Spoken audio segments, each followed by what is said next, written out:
Kalaburagi PM ಮಿತ್ರ ಜವಳಿ park ಬಗ್ಗೆ ನಿರಂತರವಾಗಿ 2 ತಿಂಗಳಿನಿಂದ ಅರಿವು ಮೂಡಿಸುವ ಕೆಲಸ ಮಾಡುತ್ತಿದ್ದೇವೆ. ಬಿಜೆಪಿ ಸರ್ಕಾರವಾಗಲಿ ಸುಳ್ಳು ಭರವಸೆಯನ್ನ ನೀಡಿದೆ. ಕಲಬುರಗಿ ಪಿಎಂ ಮಿತ್ರ ಜವಳಿ ಪಾರ್ಕ್ ಬಗ್ಗೆ ನಿರಂತರವಾಗಿ 2 ತಿಂಗಳಿಂದ ಅರಿವು ಮೂಡಿಸುವ ಕೆಲಸ ಮಾಡುತ್ತಿದ್ದೇವೆ. ಬಿಜೆಪಿ ಸರ್ಕಾರವಾಗಲಿ ಅಥವಾ ಕಾಂಗ್ರೆಸ್ ಸರ್ಕಾರವಾಗಲಿ ಸುಳ್ಳು ಭರವಸೆಗಳನ್ನು ನೀಡುತ್ತಾ ಬಂದಿದ್ದಾರೆ. ಆದ್ದರಿಂದ ಜವಳಿ ಪಾರ್ಕ್ ಬೇಡಿಕೆ ಸಮ್ಮತಿ ಕಲಬುರಗಿ ವತಿಯಿಂದ ಶಾಸಕರುಗಳ ಮನೆಗಳ ಹಾಗೂ ಲೋಕಸಭಾ ಸದಸ್ಯರುಗಳ ಮನೆಗಳನ್ನು ಮುತ್ತಿಗೆ ಹಾಕಿ ಪ್ರತಿಭಟನೆಯನ್ನು ಮಾಡಲಾಗುವುದು ಎಂದು ಸುದ್ದಿಗೋಷ್ಠಿಯಲ್ಲಿ ಮಲ್ಲಿಕಾರ್ಜುನ್ ಸಾರವಾಡ್ ಹಾಗೂ ಮಲ್ಲಿಕಾರ್ಜುನ್ ಅವಂಟಿಗಿ ಅವರು ಜಂಟಿ ಸುದ್ದಿಗೋಷ್ಠಿಯನ್ನು ನಡೆಸಿ ಆಕ್ರೋಶವನ್ನು ವ್ಯಕ್ತಪಡಿಸಿದ್ದಾರೆ. ಹಲವಾರು ವರ್ಷಗಳಿಂದ ನೆನೆಗುದಿಗೆ ಬಿದ್ದಂತಹ ಈ ಒಂದು ಜವಳಿ ಪಾರ್ಕ್ ಬಗ್ಗೆ ಹೋರಾಟಗಳು ಆಗಬೇಕು ಅನ್ನೋದು ಎಲ್ಲರ ಒಂದು ಆಸೆ ಇದೆ. ಈ ಜವಳಿ ಪಾರ್ಕ್ ಯಾಕೆ ಅರ್ಧಕ್ಕೆ ನಿಲ್ತು ಅಂದರೆ ಇಲ್ಲಿರ್ತಕ್ಕಂತಹ ಶಾಸಕರ ಮತ್ತು ಇಲ್ಲಿರ್ತಕ್ಕಂತಹ ಸಚಿವರ ಮತ್ತು ಇಲ್ಲಿರ್ತಕ್ಕಂತಹ ಸಂಸದರ ಏನಿದೆ ಅಂತ ಅಂದರೆ ಮೈಗಳ್ಳತನ ಅಂತೀವಿ. ಆ ಕಾರಣದಿಂದಾಗಿ ಅವರ ಅಭಿಲಾಷೆ ಇರದೇ ಇರೋ ಕಾರಣದಿಂದಾಗಿ ಈ ಒಂದು ಜವಳಿ ಪಾರ್ಕ್ ಕೆಲಸ ಇಲ್ಲಿಗೆ ನಿಂತು ಬಿಟ್ಟಿದೆ. ಇದರ ಬಗ್ಗೆ ಮುಂದಿನ ದಿನಗಳಲ್ಲಿ ಸಮಗ್ರವಾದ ಹೋರಾಟವನ್ನು ಮಾಡ್ತೀವಿ ಅಂತ ಮುಖಂಡರು ಸುದ್ದಿಗೋಷ್ಠಿಯಲ್ಲಿ ತಿಳಿಸಿದ್ದಾರೆ. ಆದರೆ ಈ ಹೋರಾಟ ಇಲ್ಲಿಗೆ ನಿಲ್ಲಬಾರ್ದು ಅನ್ನೋದು ಅನೇಕ ಯುವಕರ ಕನಸಾಗಿದೆ. ಯುವಕರು ಕೂಡ ಜವಳಿ ಪಾರ್ಕ್ ಆದರೆ ಅನೇಕ ಯುವಕರಿಗೆ ಯುವತಿಯರಿಗೆ ಉದ್ಯೋಗ ಸಿಗುತ್ತೆ ಅನ್ನೋದು ಹಂಬಲದಲ್ಲಿದ್ದಾರೆ. ಹೋರಾಟಗಳು ಕೇವಲ ನೆಪ ಮಾತ್ರಕ್ಕೆ ಆಗದೆ ನಿರಂತರವಾಗಿ ಆಗಬೇಕು ಅನ್ನೋದೇ ಇಲ್ಲಿನ ಯುವಕರ ಮತ್ತು ಅನೇಕರ ಕನಸಾಗಿದೆ. ಕಲಬುರಗಿ ನಗರದ ಪತ್ರಿಕಾ ಭವನದಲ್ಲಿ ಆಯೋಜನೆ ಮಾಡಿರುವ ಸುದ್ದಿಗೋಷ್ಠಿಯಲ್ಲಿ ಮಾತನಾಡಿದ ಅವರು, ಕಲ್ಯಾಣ ಕರ್ನಾಟಕ ಭಾಗದ ಕಲಬುರಗಿ ಜನರಿಗೆ 1 ಲಕ್ಷ ಉದ್ಯೋಗ ಸೃಷ್ಟಿ ಮಾಡುವ ಯೋಜನೆ ಪಿಎಂ ಮಿತ್ರ ಟೆಕ್ಸ್ಟೈಲ್ ಜವಳಿ ಪಾರ್ಕ್ ಬಗ್ಗೆ ಬಿಜೆಪಿ ಕಾಂಗ್ರೆಸ್ 2 ಪಕ್ಷದ ನಾಯಕರು ಸುಳ್ಳು ಹೇಳಿಕೆಗಳನ್ನು ಕೊಡುತ್ತಾ ಬಂದಿರುತ್ತಾರೆ ಎಂದು ಆಕ್ರೋಶ ವ್ಯಕ್ತಪಡಿಸಿದರು. ಹಾಗೂ ಸ್ಥಳೀಯ ಶಾಸಕರು ಸಚಿವರ ಮನೆ ಮುಂದೆ ಪ್ರತಿಭಟನೆಯನ್ನು ಮಾಡಲಾಗುವುದು ಎಂದು ತಿಳಿಸಿದ್ದಾರೆ. ಕಲ್ಯಾಣ ಕರ್ನಾಟಕ ಭಾಗದಲ್ಲಿ ಕಲಬುರಗಿ ಜನರಿಗೆ 1 ಲಕ್ಷಕ್ಕೂ ಅಧಿಕ ಉದ್ಯೋಗ ಸೃಷ್ಟಿ ಮಾಡುವ ಯೋಜನೆ ಪಿಎಂ ಮಿತ್ರ ಟೆಕ್ಸ್ಟೈಲ್ ಜವಳಿ ಪಾರ್ಕ್. ಇದು 2028-3-2023 ಬಸವರಾಜ ಬೊಮ್ಮಾಯಿ ಮುಖ್ಯಮಂತ್ರಿ ಇದ್ದಾಗ, ಅಂದರೆ BJP ಸರ್ಕಾರ ಇದ್ದಾಗ ಕಲಬುರಗಿಯಲ್ಲಿ ಪಿಎಂ ಮಿತ್ರ ಜವಳಿ ಪಾರ್ಕ್ ಯೋಜನೆಗೆ ಅವತ್ತು ಚಾಲನೆಯನ್ನು ಕೊಡ್ತಾರೆ. 2023ಕ್ಕೆ ಒಂದು ಚಾಲನೆ ಕೊಟ್ಟಂಥ ಯೋಜನೆ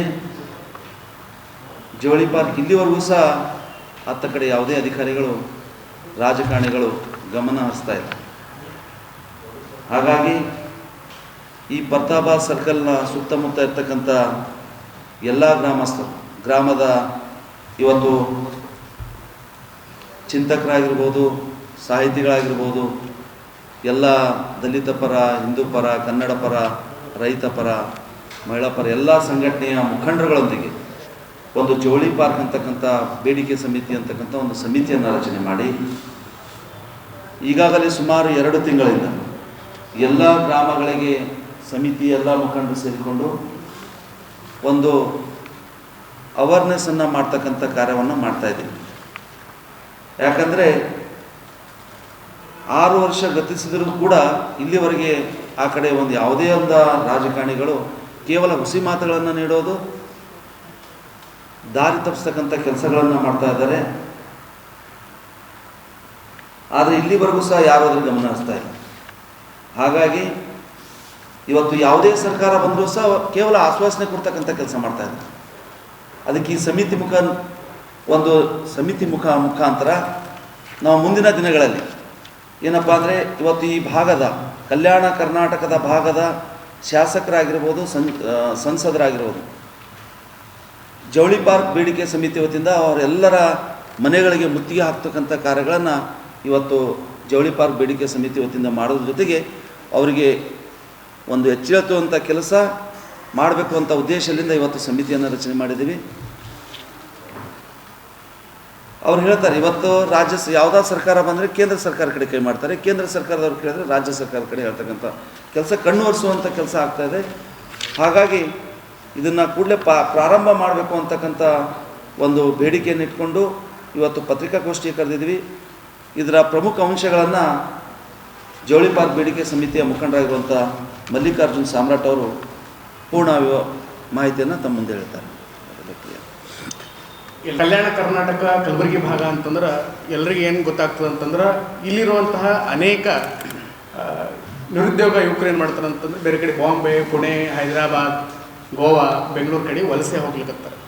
ಈ ವಲಸೆ ಹೋಗೋದು ತಪ್ಪಬೇಕು ಅಂಥೇಳಿ ಕೇಂದ್ರ ಸರ್ಕಾರ ಏನು ಮಾಡ್ತದೆ, ಒಟ್ಟು 7 ಮೆಗಾ ಟೆಕ್ಸ್ಟೈಲ್ ಪಾರ್ಕ್ ತಗೊಂಡ್ಬರ್ಬೇಕು ಅಂಥೇಳಿ ಒಂದು ಉದ್ದೇಶ ಇರ್ತದೆ. ಆ 7 ಮೆಗಾ ಟೆಕ್ಸ್ಟೈಲ್ ಪಾರ್ಕಲ್ಲಿ ನಮ್ಮ ಕಲಬುರಗಿ ಭಾಗಕ್ಕೆ ಒಂದು ಬರ್ತದೆ. ಕರ್ನಾಟಕದಲ್ಲಿ ಕಲಬುರಗಿ ಭಾಗ ಒಂದು ಟೆಕ್ಸ್ಟೈಲ್ ಪಾರ್ಕ್ ಬರ್ತದೆ. ಸುಮಾರು 10,000 ಕೋಟಿ ರೂಪಾಯಿ ಬಜೆಟಲ್ಲಿ ಮತ್ತು 1,000 ಎಕರೆ ಜಮೀನಲ್ಲಿ. ಇದು ಎಲ್ಲ ಬಂದರೂ ಸಹಿತ ಇವಾಗ 28ನೇ ತಾರೀಕು ಮೇ 28ಕ್ಕೆ ಬಂತು ಅಂತಂದ್ರೆ ಒಟ್ಟು 3 ವರ್ಷ ಆಗ್ತದೆ. ಇನ್ನಾಗ ಹೇಳಿದ್ರು ಅಣ್ಣವರು ಬಸವರಾಜ ಬೊಮ್ಮಾಯಿ ಮುಖ್ಯಮಂತ್ರಿ ಇದ್ದಾಗ ಅವ್ರು ಪ್ರೆಸ್ ಮೀಟ್ ಮಾಡ್ತಾರೆ ತಮ್ಮೆದ್ರೆ ಏನು ಹೇಳ್ತಾರೆ ಅಂತಂದ್ರೆ ಇನ್ನೂ 2 ವರ್ಷಗಳಲ್ಲಿ ನಮ್ಮ ಭಾಗಕ್ಕೆ 1 ಲಕ್ಷ ಉದ್ಯೋಗ ಸೃಷ್ಟಿ ಆಗ್ತು ಅಂತ ಹೇಳ್ತಾರೆ. ಅವ್ರು ಯಾಕೆ ಹೇಳ್ತಾರೆ ಅಂತಂದ್ರೆ ಅವ್ರು ವೋಟ್ ಬ್ಯಾಂಕಿಂಗ್ ಬೇಕಾಗ್ಯದ.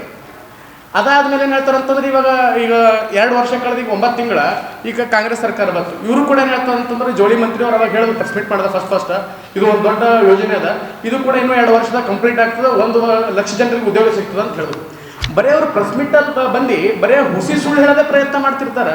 ಆದ್ರೆ ನಮ್ಮ ಭಾಗಕ್ಕೆ ಯಾವಾಗ ನಾವು ಉದ್ಯೋಗ ಸೃಷ್ಟಿ ಆಗಬೇಕು ಅಂತ ಹೇಳಿ, ಯಾಕಂತಂದ್ರೆ ಬಹಳ ಕಷ್ಟ ಅನ್ನಿಸ್ತದೆ. ನೀವು ನೋಡ್ತಿರ್ಬೋದು, ಉದ್ಯೋಗ ಸೃಷ್ಟಿ ಒಂದೇ ಅಲ್ಲ, ಇಡೀ ಹಳ್ಳಿಯಲ್ಲಿ ಹೋದ್ರೆ ಒಂದು ಮೂಲಭೂತ ಸೌಕರ್ಯ ಇಲ್ಲ, ಹೆಣ್ಮಕ್ಳಿಗೆ ಶೌಚಾಲಯ ಇಲ್ಲ, ರಸ್ತೆಗಳು ಸರಿ ಇಲ್ಲ, ಶಾಲೆಗಳಲ್ಲಿ ಮೇಷ್ಟ್ರು ಸರಿಯಾಗಿ ಬರ್ತಾ ಇಲ್ಲ, ಶಾಲೆಗಳಲ್ಲಿ ಶೌಚಾಲಯಗಳಿಲ್ಲ. ಎಂಥ ದುರ್ಪರಿಸ್ಥಿತಿ ನಮ್ಮ ಭಾಗದಾಗದ. ಆದರೂ ಸಹಿತ ನಾವೆಲ್ಲರೂ ಕೂಡ ಕಣ್ಣು ಮುಚ್ಕೊಂಡು ಕೂತ್ಕೊಂಡಿದ್ದೀವಲ್ಲ ಅಂತ. ಉದ್ದೇಶ ಏನು ಜವಳಿ ಪಾರ್ಕ್ ಬೇಡಿಕೆ ಸಮಿತಿ ಅಂತಂದ್ರೆ ನಾವು ಇಷ್ಟು ದಿವಸ ಕಣ್ಣು ಮುಚ್ಕೊಂಡಿದ್ದು ಸಾಕು. ಇನ್ಮೇಲೆ ಎಲ್ಲ ಸಂಘಟನೆಗಳು, ಇನ್ನೊಂದು ದುಃಖದ ಸಂಗತಿ ಏನಂತಂದ್ರೆ ಇಲ್ಲಿ ನಮ್ಮ ಕಲ್ಯಾಣ ಕರ್ನಾಟಕ ಕಲಬುರಗಿ ಭಾಗಕ್ಕೆ ನೂರಾರು ಸಂಘಟನೆಗಳವ. ರೈತ ಪರ ಸಂಘಟನೆ ಇರ್ಬೋದು, ದಲಿತ ಪರ ಸಂಘಟನೆ ಇರ್ಬೋದು, ಕನ್ನಡ ಪರ ಸಂಘಟನೆ ಇರ್ಬೋದು. ಇಷ್ಟೆಲ್ಲ ಸಂಘಟನೆ ಇದ್ರೂ ಕೂಡ ಇನ್ನೂ ಇಷ್ಟು ಹಿಂದುಳಿಲಿಕ್ಕೆ ಕಾರಣ ಏನು ಅಂತಂತಂದ್ರೆ ಎಲ್ಲ ಸಂಘಟನೆಗಳು ಒಂದು ಒಗ್ಗಟ್ಟಿಲ್ಲ. ಪ್ರತಿ ಸಂಘಟನೆ ಏನಪ್ಪ ಅಂತಂದ್ರೆ ನಮ್ಮ ಪ್ರೆಸ್ ಮೀಟ್ ಮಾಡಬೇಕು, ನಮ್ಮ ಫೋಟೋ ಬರಬೇಕು, ಪೇಪರಲ್ಲಿ ಬರಬೇಕಂತ ಆಸೆ ಪಡ್ತಾರೆ ಹೊರತಾಗಿ ನಮ್ಮ ಭಾಗದಾಗ ಏನು ಕಷ್ಟಗಳವ ಅದು ಬಗೆಹರಿಸಬೇಕು ಅಂತೇಳಿ ಯಾರೂ ಕೂಡ ಕಷ್ಟಪಡ್ತಾ ಇಲ್ಲ. ಈ ನಿಟ್ಟಿನಾಗ ಬರೀ ಸಂಘಟನೆಗಳಷ್ಟೇ ಅಲ್ಲ, ಪ್ರತಿಯೊಬ್ಬರು ಕೂಡ ಯುವಕರು ಕೂಡ ಜಾಗೃತಿ ಆಗಬೇಕು. ನಮ್ಮ ಭಾಗಕ್ಕೆ ನಾವು ಇಷ್ಟೆಲ್ಲ ಟ್ಯಾಕ್ಸ್ ಕಟ್ತೀವಿ ಅಂದ್ರೂ ಕೂಡ ಬರುವಂಥ ಹಣ ಎಲ್ಲಿ ಹೋಗ್ಲಿಕ್ಕತ್ತದ? ಪ್ರತಿ ಕಟ್ಟಡ ನೋಡಬೇಕು, ಕಳಪೆ ಕಾಮಗಾರಿ ಆಗ್ತದ, ಪ್ರತಿಯೊಂದು ಕಮಿಷನ್ ಬಂದೇ ನಡ್ಲಿಕ್ಕತ್ತದ. ಇದ್ರ ಬಗ್ಗೆ ಧ್ವನಿ ಎತ್ತಬೇಕಲ್ಲ. ಹಾಗಾಗಿ ನಾವೆಲ್ಲರೂ ಕೂಡ ಏನು ನಮ್ಮ ಜವಳಿ ಪಾರ್ಕ್ ಬೇಡಿಕೆ ಸಮಿತಿ ಏನು ಅಂತಂದ್ರೆ ಮೊದಲನೇ ಅಜೆಂಡಾನೇ ಅಂತಂದ್ರೆ 1 ಲಕ್ಷ ಜನರಿಗೆ ಉದ್ಯೋಗ ಏನು ಕೊಡಬೇಕಲ್ಲ ಅದು ಆದಷ್ಟು ಬೇಗ ಮಾಡಬೇಕು. ಮೊನ್ನೆ ಪ್ರಿಯಾಂಕಾ ಖರ್ಗೆಜಿ ಅವರು ನಿಮ್ಮ ಎದುರುಗಡೆ ಪ್ರೆಸ್ ಮೀಟ್ ಮಾಡ್ತಾರೆ. ಅವ್ರು ಏನು ಹೇಳ್ತಾರೆ ಅಂತಂದ್ರೆ ಕೇಂದ್ರ ಸರ್ಕಾರ ದುಡ್ಡು ಬಂದಿಲ್ಲರಿ ಅವ್ರ ಕಡೆಯಿಂದ ಅಂತ ಹೇಳ್ತಾರೆ. ನಾವು ಸಮಿತಿಯವರು ಇವ್ರಿಗೆ ಜವಳಿ ಮಂತ್ರಿ ಅವ್ರಿಗೆ ಕೇಳಿದ್ವಿ, ಶಿವಾನಂದ ಪಾಟೀಲ್ ಅವ್ರಿಗೆ ಕೇಳಿದ್ರು. ಅವ್ರು ಹೇಳ್ತಾರೆ, ನೋಡ್ರಿ ಇದು CM ಕಡೆಯಿಂದ 200 ಕೋಟಿ ಬರಬೇಕು, ಆಮೇಲೆ KKRDB ಅನ್ನೋದು ಅಜಯ್ ಸಿಂಗ್ ಅವರಲ್ಲ, ಅವರು 190 ಕೋಟಿ ಬರಬೇಕು, ಒಟ್ಟು 390 ಕೋಟಿ ಬಂದ ಮೇಲೆ ಕೆಲಸ ಪ್ರಾರಂಭ ಆಗ್ತದೆ. ಇಲ್ಲಿ ಕೆಲಸ ಪ್ರಾರಂಭ ಆಗಿ ಮೂಲಭೂತ ಸೌಕರ್ಯ ಎಲ್ಲ ಆದಮೇಲೆ ಕೇಂದ್ರ ಸರ್ಕಾರದಿಂದ 600 ಕೋಟಿ ರೂಪಾಯಿ ಬರ್ತದೆ ಅಂತ ಇವ್ರು ಹೇಳ್ತಾರೆ. ಇಲ್ಲ ಏನು ನಡ್ಲಿಕ್ಕತ್ತಂದು ಗೊತ್ತಾಗಲ್ಲ. ಹೌದು, ಈಗ ಕಾಂಗ್ರೆಸ್ ಸರ್ಕಾರ ಏನು ಮಾಡಲಾಗ್ಯದ ಅಂತಂದ್ರೆ BJP ಸಹ ಏನು ಮಾಡ್ಲಿಕ್ಕತ್ತದ, ವಿರೋಧ ಪಕ್ಷ ಏನು ಮಾಡ್ಲಿಕ್ಕೆ ಕಣ್ಣು ಮುಚ್ಕೊಂಡು ಕೂತ್ಕೊಂಡಿರಿ. ಎಲೆಕ್ಷನ್ ಬಂದಾಗ ಮಾತ್ರ ಏನಪ್ಪ ಅಂತಂದ್ರೆ ಅಷ್ಟು ಮಂದಿಗೆ ಹೇಳ್ತೀವಿ 1 ಲಕ್ಷ ಉದ್ಯೋಗ ಸಿಕ್ತು ಅಂತೇಳಿ ಆಸೆ ತೋರಿಸಿ ಓಟ್ ಪಡೆಯುವಂಥ ಕೆಲಸ ಮಾಡ್ತಾ ಇದ್ದಾರಲ್ಲ. ಕಾಂಗ್ರೆಸ್ ಸರ್ಕಾರ ಕೂಡ ಈಗ ಉಸ್ತುವಾರಿ ಮಂತ್ರಿ ಹೇಳ್ತಾರೆ, ಇಲ್ರಿ ಕೇಂದ್ರದಿಂದ ದುಡ್ಡು ಬರಬೇಕು. ಕೇಂದ್ರದಿಂದ ದುಡ್ಡು ಬರ್ಬೇಕಾಗಿತ್ತಂದ್ರೆ ನಿಮ್ದು ಎಲ್ಲ ಇಲ್ಲೇ ಶಾಸಕರದಾರಲ್ರಿ, ಅಷ್ಟು ಮಂದಿ ತೊಗೊಂಡು ಡೆಲ್ಲಿಗೆ ಹೋಗ್ಬೇಕಾಗಿತ್ತಲ್ಲ, ಅವ್ರ ಮೇಲೆ ಪ್ರೆಷರ್ ಆಗಬೇಕಾಗಿತ್ತಲ್ಲ. ಸುಮ್ಮನೆ ನೀವು ಒಟ್ಟು ಮಂದಿಗೆ ಏನಪ್ಪ ಅಂದ್ರೆ ಕಣ್ಣೆರೆಸೋ ಪ್ರಯತ್ನ ಮಾಡೋದಂತಂದ್ರೆ ನಾವು ಯಾವಾಗ ಉದ್ಧಾರ ಆಗಬೇಕು ಅಂತೇಳಿ ನಮ್ಮ ಮನವಿ ಏನಂತಂದ್ರೆ ಪ್ರತಿಯೊಬ್ಬ ಸ್ವಾಭಿಮಾನ ಯುವಕರು ನಿಸ್ವಾರ್ಥ ಬಿಟ್ಟು ಒಂದು 5 ವರ್ಷ ನಮ್ಮ ಭಾಗದ ಕಡೆ ನಾವೇನಾದ್ರೂ ಗಮನ ವಹಿಸ್ತೀವಿ ಅಂತಂದ್ರೆ ಪ್ರತಿಯೊಂದು ಹಂತದಲ್ಲಿ ನಮ್ಮ ಕಲ್ಯಾಣ ಕರ್ನಾಟಕ ಕಲಬುರಗಿ ಭಾಗ ಉದ್ಧಾರ ಆಗ್ತದೆ. ಇಲ್ಲಾಂದ್ರೆ ಯಾವುದು ಕೂಡ ಸಾಧ್ಯ ಇಲ್ಲ. Bureau report RJ32 Kannada news Kalaburagi.